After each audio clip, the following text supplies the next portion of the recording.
Ito po, kumakalat na kasinungalingan na naman ng mga DDS.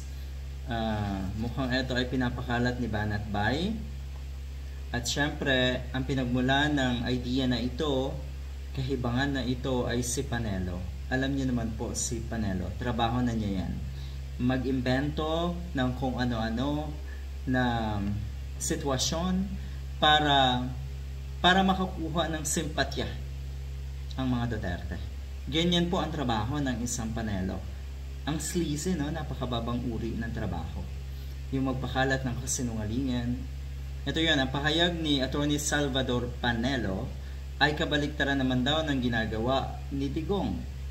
Kasi ito daw na si Digong ay kinausap na ng mga military officials para daw mag-take over. Kinausap na daw ng mga military officials, siguro official sa kasalukuyan at yung mga retired, yun yung binanggit dito sa video na ito. Kinausap na para patalsikin na ang nasa Malacanang. Malala, no? Ang lala. Napakalala. Yung mga ganitong klaseng imahinasyon, panggagago ito sa ating bansa. Panggagago ito sa mga kababayan natin. Okay. Magti-take over daw sila. Nilapitan na daw ng maraming retired military officials at mga kasalukuyang military officials na dapat pa-imbestigahan kung meron talaga yung mga kasalukuyan lalo na military officials na may mga ganitong idea na kinakausap na si Digong para i-take over ang Malacanang sa kung anumang dahilan. Hindi pa rin natin maintindihan kung ano ang kanilang ipinaglalaban. Siguro naman may mga utak itong mga military officers na ito. Ayan, sa puntong ito, minamaliit na naman si Panelo ang ating mga military officers. Dapat talaga ay mabigyan din ng leksyon ang mga katulad ni Panelo. Ayan, magti-take over daw.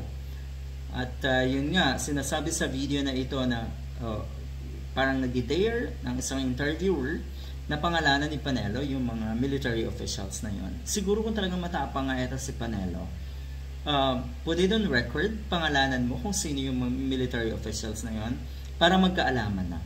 Kasi ang inyo, yung mga ganito yung kwento, at the end of the day, hindi naman kayo accountable dyan eh. Dahil iiwas kayo sa tinatawag na responsibility or accountability ng inyong mga pinapakalat na fake news. Wala kayong accountability dyan eh. Gawa-gawa kasi ito lahat.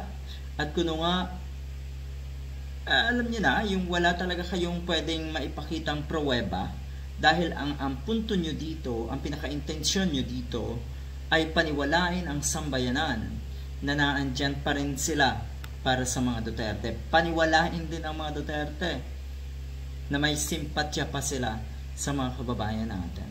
Good luck!